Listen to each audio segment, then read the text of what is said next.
The city of Novara shone like glass under the morning sun. Towers of steel and crystal reached toward the sky, each filled with wealth, power, and invention. Among them stood the tallest of all, a grand tower owned by the billionaire Aaron. People spoke his name with respect and fear, for his fortune could move governments and change the flow of markets. Yet inside his shining tower, hidden from the world's eyes, lived a secret that wealth had never solved. Aaron was the father of 6 children, born in the same hour, the same minute, and the same second. They were called the 6 twins, a phrase that made little sense to others but carried weight in the city. They were the marvel of science, born from the best care money could buy, and yet they carried a strange burden. Not one of them had ever slept. From the day of their birth, the twins had opened their eyes and never closed them for rest. Doctors had believed it was temporary, something that would correct itself in time. Years passed, but the children grew older without ever drifting into sleep. They studied, played, and walked endlessly, but always with the shadow of exhaustion clinging to them. Their voices grew sharp with impatience, their movements restless as if they were always searching for something they could not find. Aaron had spared no expense. He called the greatest doctors from Earth and beyond. Machines hummed in their rooms, scanning brains and nerves, searching for hidden blocks in the children's minds. Scholars of the mind spoke of disorders, genetic flaws, or misaligned rhythms, but every cure failed. The wealth of a billionaire bought medicines, new inventions, and even alien therapies, yet the twins' eyes stayed open through every night. The city whispered about it. Some said the children were a curse. Some said they were a miracle. Aaron did not listen to gossip. His heart, hidden behind his sharp suits and commanding voice, carried only worry for his children. He sat in his study at night, watching the lights of the city, wondering why his riches could not give his children the one gift that even the poorest beggar enjoyed: sleep. The tower had everything. Golden halls, walls that shimmered with soft light, and servants who moved silently to fulfill every command. Yet the rooms of the 6 children were filled not with laughter but with cries of frustration. They fought with each other, not because they hated one another, but because their minds never rested. Restless hours stretched into restless days, and the servants trembled whenever the children grew angry, for they were clever, sharp, and strong, but without peace in their hearts. One morning, Aaron walked into the chamber where his children gathered. They stood near the wide glass window, staring at the world below. The oldest by a few minutes, a boy named Ryan, turned to his father with tired eyes. "Father," he said, "we are awake again. We always wake. When will it end?" Aaron placed a hand on his son's shoulder. His voice was calm but heavy. "I have brought more doctors. They will try again today. You must be patient." Another of the twins, a girl named Alen, crossed her arms. "We do not want more doctors. They prod us and speak in words we do not care about. They promise things, but nothing changes." The others murmured in agreement. Aaron felt their frustration pierce him like a blade, yet he stood tall, unwilling to show despair. The advisors entered, carrying data tablets and machines. They bowed to Aaron and began their work, scanning the children again. Waves of light moved over their small heads, machines whispered, and charts filled the screens. After hours of testing, the lead doctor shook his head. "My lord, the pattern is the same. Their minds do not follow the rhythm of sleep. No medicine, no program, no light can change it. We are lost." Aaron's face hardened. He dismissed the doctors with a wave of his hand, though inside his chest he felt the weight of another failure. That night, he sat alone in his study. The city outside was quiet, its towers glowing faintly in the dark. His glass of water sat untouched. The screens on his desk showed numbers of markets rising and falling, but none of it mattered. He closed his eyes and pressed his fingers against his forehead. "What use is all this wealth if I cannot give them peace?" he whispered. Far below his tower, life was different. The poor lived in crowded districts, selling small goods, repairing machines, or offering services to the wealthy. Among the crowds were the newly arrived aliens, a group of refugees from a nearby star. They had come seeking shelter, offering labor in exchange for safety. They worked in factories, kitchens, and the homes of the rich. To the high society of Novara, they were nothing more than servants. It was among them that a young maid named Lyra lived. She was small, with eyes that shimmered faintly under light, and her clothes were plain. She had been assigned to Aaron's tower, tasked with simple chores, cleaning the marble halls, carrying trays, and tending the quiet corners no one noticed. She did not complain, for she was grateful to have shelter. Yet she was not blind. She heard the restless cries of the children echo through the halls at night. She saw the shadows on their faces when she carried food to their rooms. She felt a quiet sorrow for them, though she dared not speak. The servants often whispered in the kitchens. "They say the twins are cursed. No doctor can fix them. The master spends more every day, but nothing changes." Lyra listened but kept silent. On her home world, stories were told of sleepless children too. Her people had once believed in an ancient practice called the silent breath, a rhythm passed from elders to children to calm the restless heart. She remembered how her grandmother had placed her hand on her chest and guided her to breathe slowly, to hum softly with the rhythm of the stars. She had not thought of it in years, yet the memory lingered like a faint echo. She wondered if such a simple thing could mean anything here, in this shining tower of machines and wealth. Perhaps it was foolish. Perhaps no one would believe her. Still, when she cleaned the halls at night, she whispered the rhythm under her breath, a low hum that carried no words. In the chamber above, the 6 children sat awake, restless once again.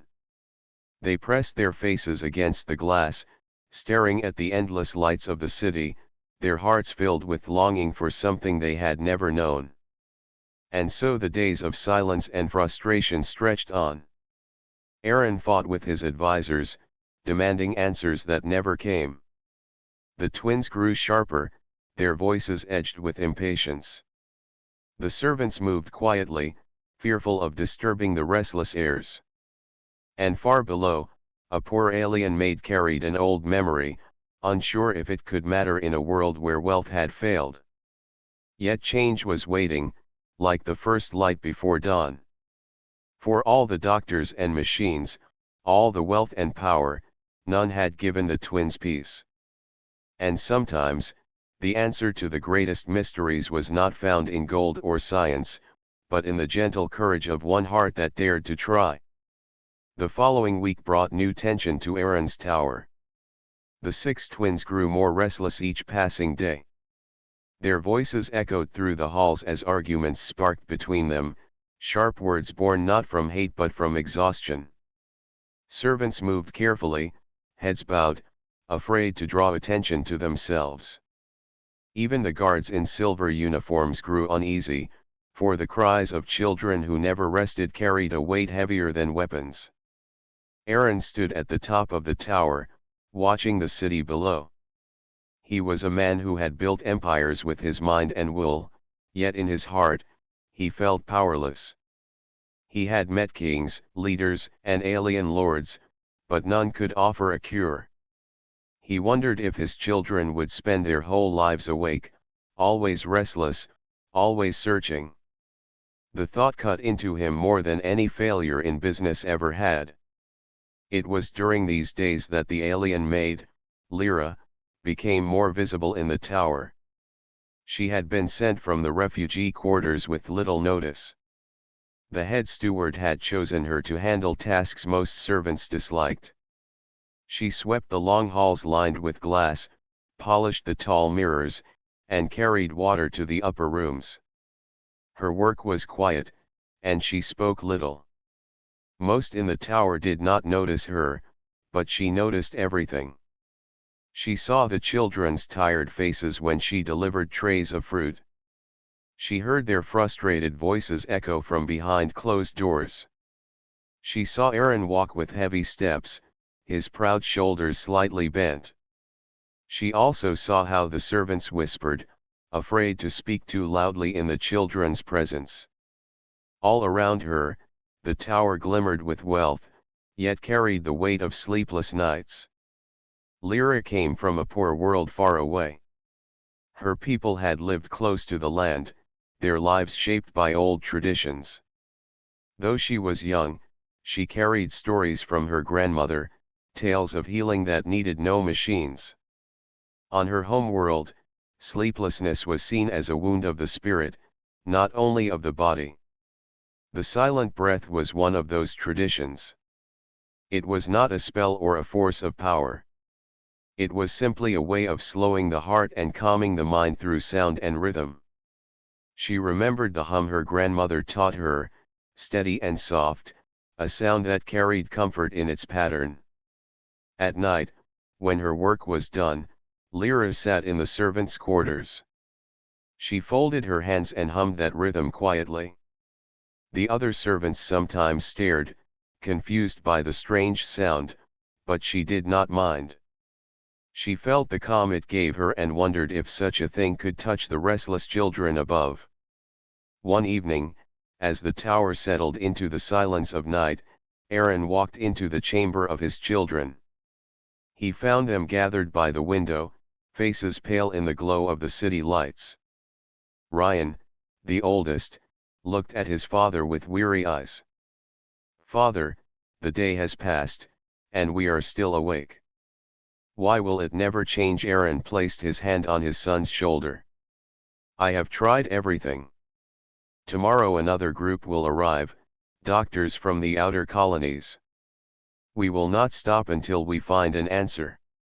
Alen, the sharp-tongued girl, shook her head. "They will fail like the rest. We do not need more machines. We need something else. Something different." Aaron wanted to argue, but he could not. Deep in his heart, he knew his daughter was right. He left the chamber with a heavy sigh, passing through the quiet halls. It was then that he noticed Lyra standing near a pillar, carrying a basket of cloth. She lowered her eyes quickly as he walked past, but he paused. "You," he said, his voice calm but commanding. "What is your name?" She bowed slightly. "Lyra, my lord." "You are one of the new workers from the refugee ships?" "Yes, my lord." He studied her for a moment. Her clothes were plain, her hands worn from work, yet her eyes carried a quiet strength. He dismissed her with a wave and continued walking, but something about her calm presence lingered in his thoughts. The next day, chaos returned. The new doctors arrived with machines taller than men. They filled the children's chamber with blinking lights and humming panels. They tested every nerve, every brainwave, and every heartbeat. The children sat in their chairs with impatience, rolling their eyes and muttering among themselves. Hours passed, but nothing changed. At last, the doctors admitted defeat. "My lord," the lead said, "we see no illness, no disease, no flaw. They are strong and healthy. Yet they cannot sleep. We can only say that nature itself has chosen this path." Aaron dismissed them in anger. The children groaned with frustration. That night, the tower was heavy with silence once again. Lyra worked late, cleaning the great hall. As she moved her cloth across the polished table, she heard soft footsteps. She turned and saw one of the twins, a boy named Darren, standing at the doorway. His eyes were red from endless wakefulness.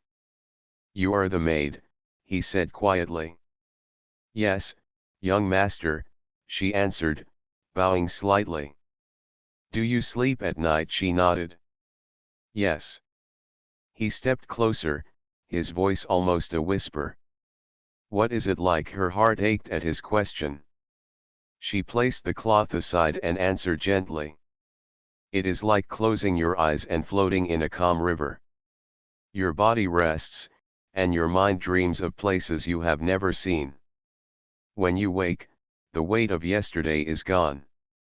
Darren's eyes shone with longing. "I wish I could feel that. But it never comes." Lyra hesitated. She wanted to tell him about the silent breath, about the hum of her people. Yet she feared to speak. What would the billionaire think if a poor alien maid dared to claim she could help where the greatest doctors failed? She lowered her head. "Perhaps one day you will," she said softly. The boy lingered a moment longer, then turned back to his chamber. Lyra stood in silence, her hands trembling slightly. She felt the weight of choice pressing on her. She knew the tradition was simple, harmless, yet it might be laughed at or even forbidden. Still, the memory of the boy's question stayed in her heart. The next day passed with more restlessness. The children argued with each other, throwing sharp words across the room. Aaron tried to calm them, but they would not listen. The servants avoided the chamber, afraid of their tempers. Lyra watched from the shadows as she carried water to the upper floors. She saw the desperation in Aaron's eyes and the frustration in the children's voices. That night, as the tower grew quiet, she sat in her small room. She placed her hand on her chest, closed her eyes, and began to hum the silent breath. The rhythm was steady, flowing like the turn of a planet.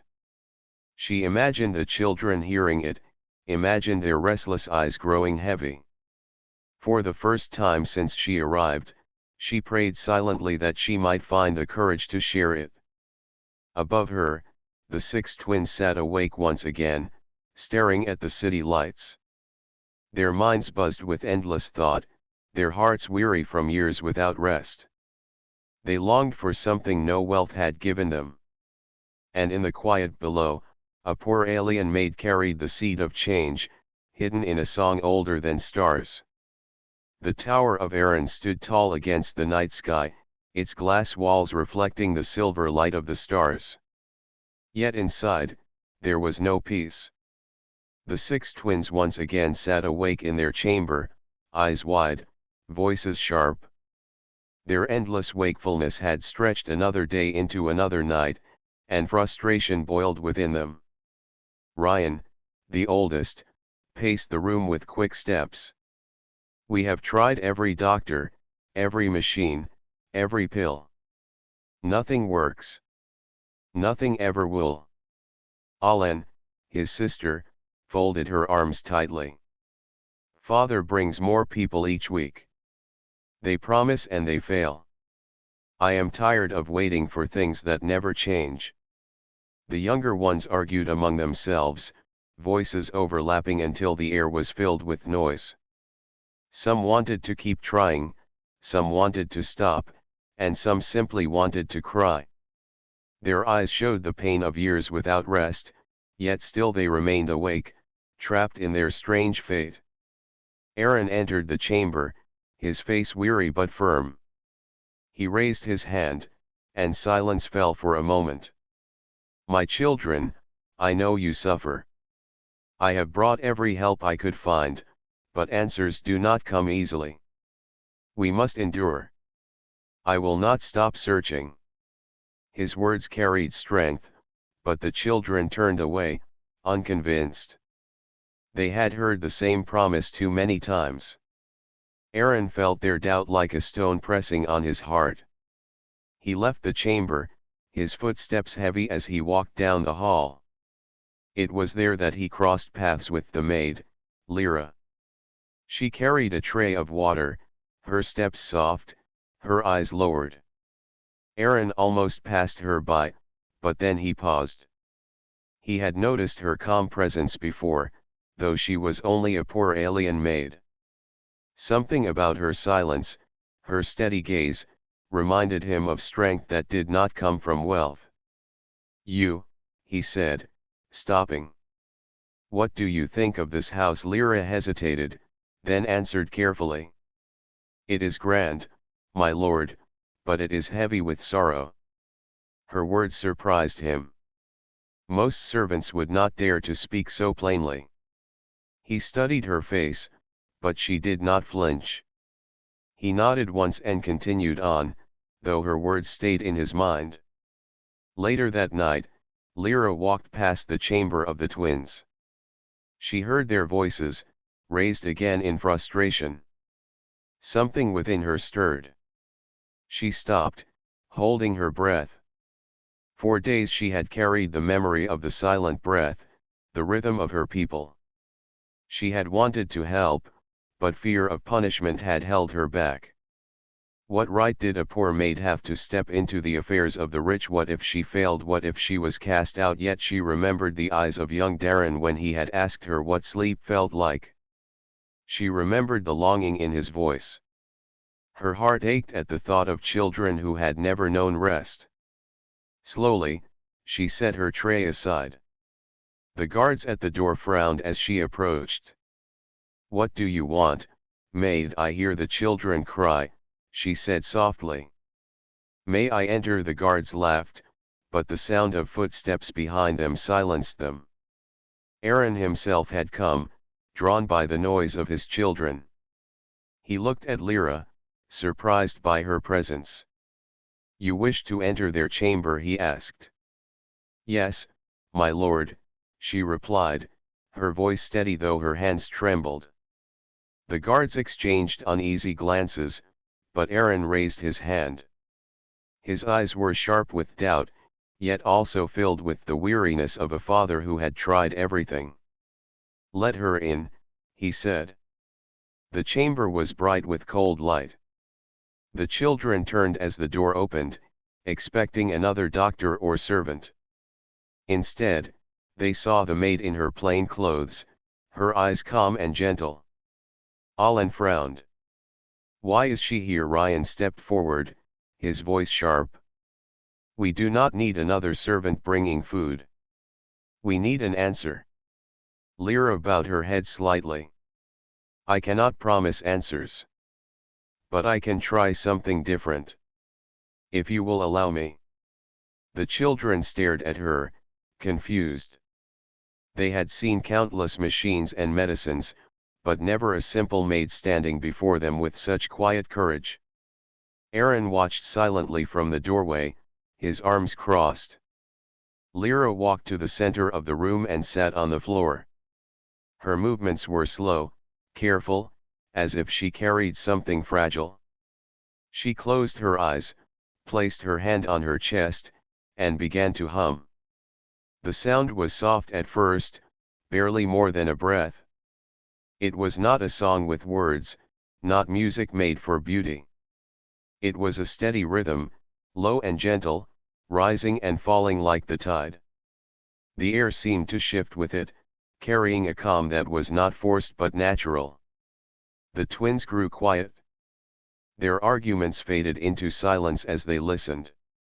The hum wrapped around them like a warm blanket, simple yet deep. Ryan tilted his head, his restless pacing slowing. Alan's arms loosened at her sides. The younger one sank onto the cushions, eyes wide with wonder.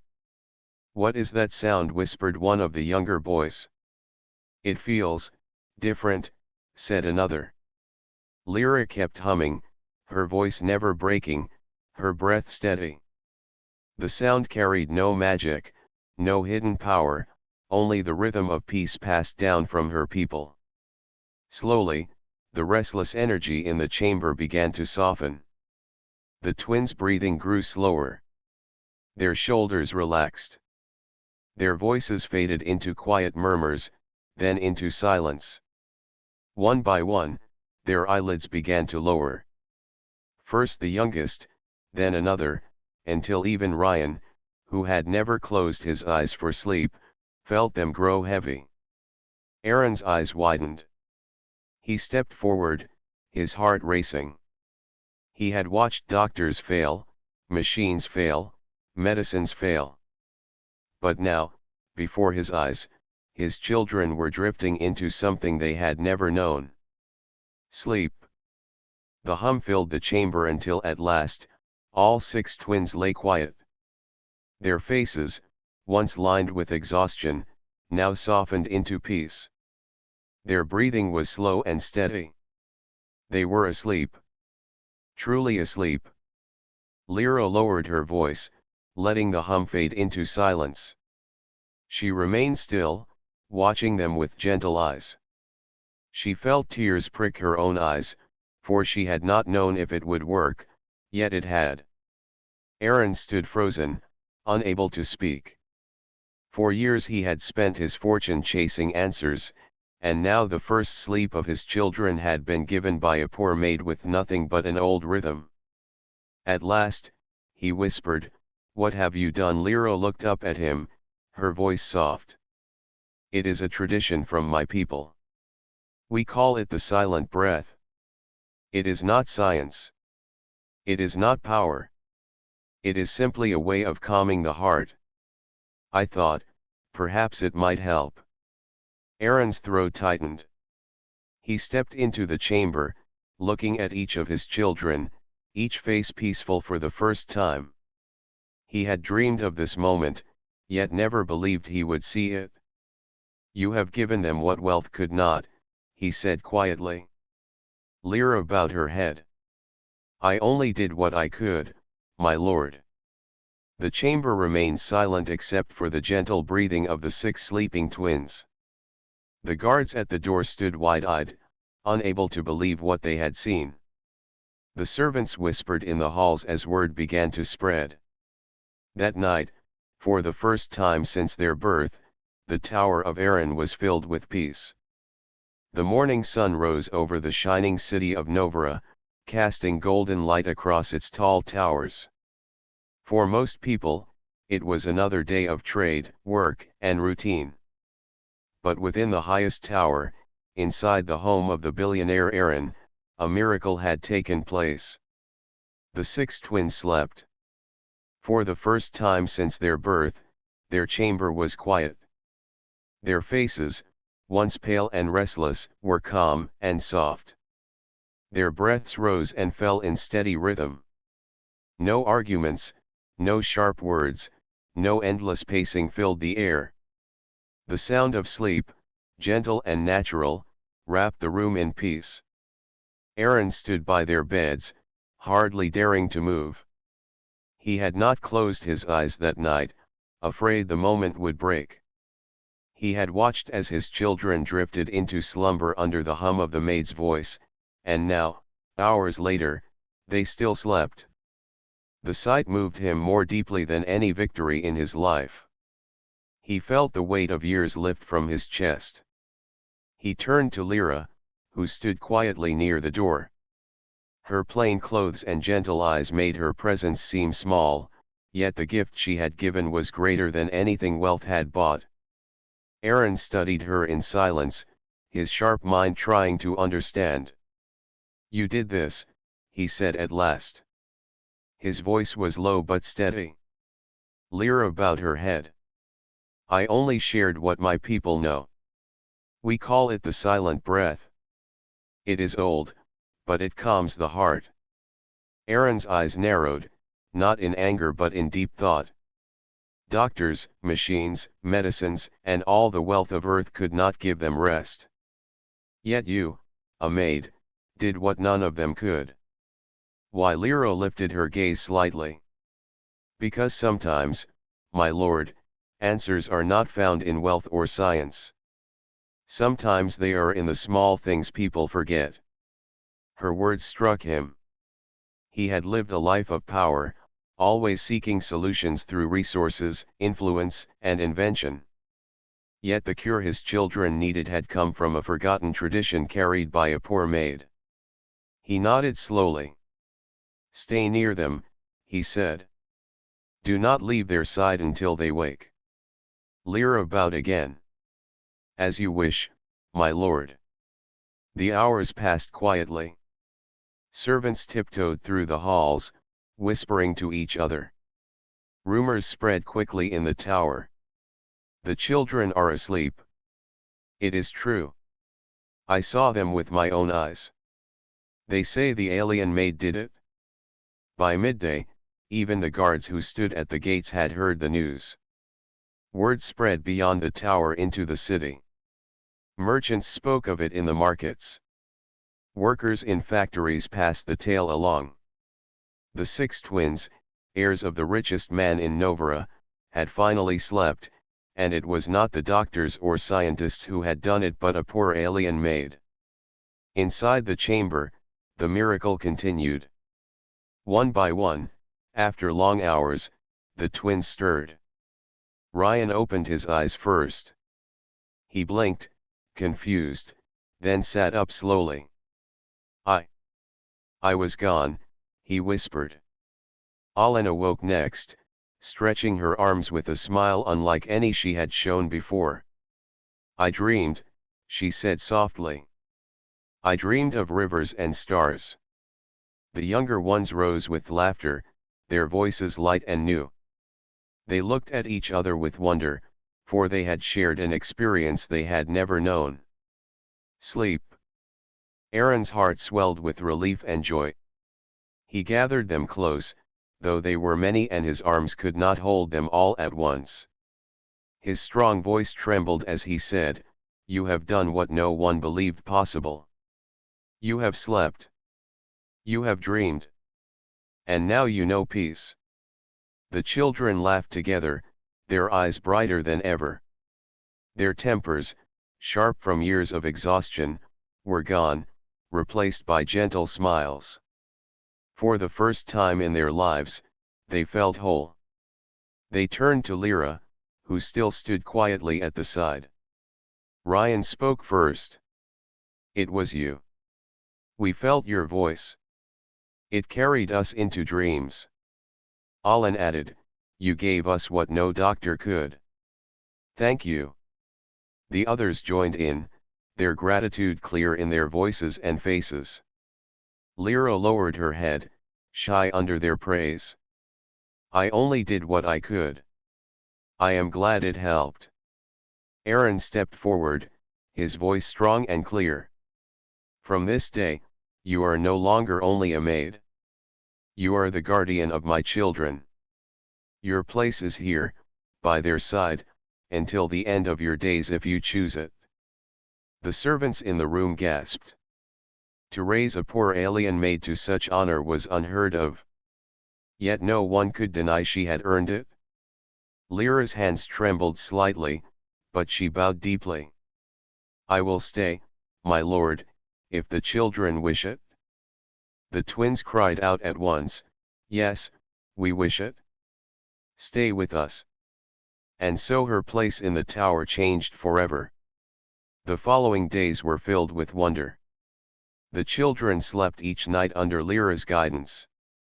She would sit with them, humming the silent breath until their eyes closed. Their moods softened, their laughter returned, and their health grew stronger. The tower, once filled with tension, became a place of joy. Servants walked lighter, no longer fearing the restless cries. Even Aaron's own steps grew easier, for the weight of years had lifted. Yet outside the tower, whispers grew louder. Scholars demanded to know how it was possible. Doctors who had failed were filled with envy and doubt. Some said it was luck. Others claimed it was alien trickery. A few began to call for proof, saying the well-being of the heirs of Novara could not rest on the hum of a maid. But none of that mattered to Aaron or his children. They had found what they needed. One evening, as the city lights glowed beyond the glass windows, Aaron sat with Lyra in the chamber while the children drifted to sleep. He studied her carefully, his sharp mind searching for truth. "You carry more than a song," he said. "You carry something my world has forgotten. Tell me, Lyra, how did your people come to know this silent breath?" Lyra thought for a moment. "It is very old. Long before my people built machines, they lived close to the land. We believed the heart could be guided like the wind, the mind like the river. The silent breath is a way of reminding the body to rest. It is not power. It is patience." Aaron nodded slowly. "Perhaps wealth blinded us. We searched for answers in science alone, but sometimes the old ways hold wisdom we ignore." He looked at his children, now sleeping peacefully, and then back at Lyra. His voice softened. "You have done more for me than anyone else in my life. For that, you will never be forgotten." Lyra lowered her head, but her eyes shone. She had never sought recognition, only to help. Yet now she stood at the center of a change that would shape not only a family but perhaps an entire city. That night, the tower glowed brighter than ever. For the first time, it was not wealth or power that gave it light but peace. The peace of children who had finally closed their eyes and dreamed. The city of Novara never slept. Its streets glowed with endless lights, and its towers hummed with machines.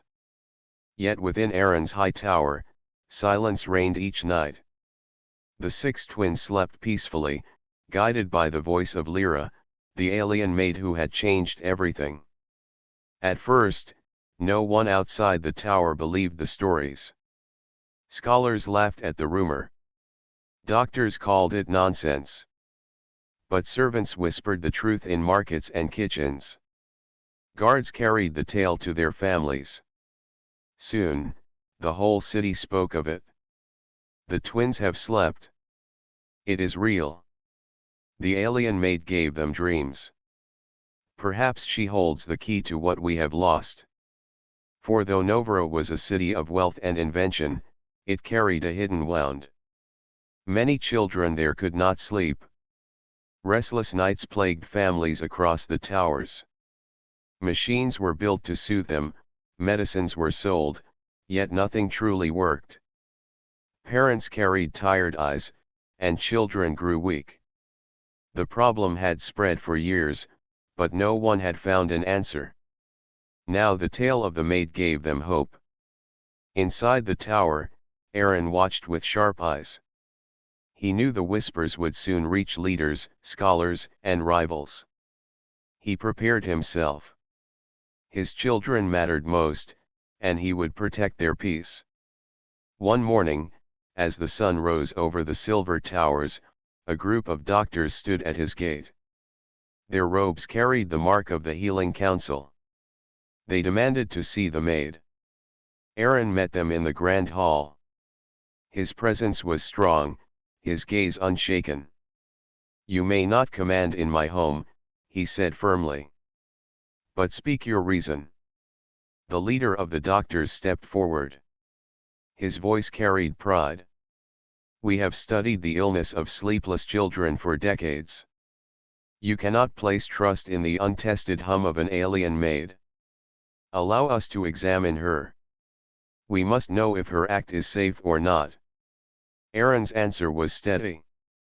"My children sleep. They laugh. Their health returns. That is proof enough." The doctors argued, saying knowledge must be recorded and measured. But Aaron refused to let them near Lyra. He knew their pride would twist her gift into another tool, stripped of its heart. Still, the doctors did not give up. They left, but their anger spread into the city. Soon, debates rose in councils and halls. Was the maid a blessing or a danger? Was her song a cure or a trick? Meanwhile, the children themselves grew stronger each day. Their faces brightened, their minds cleared, and they began to explore the world with joy.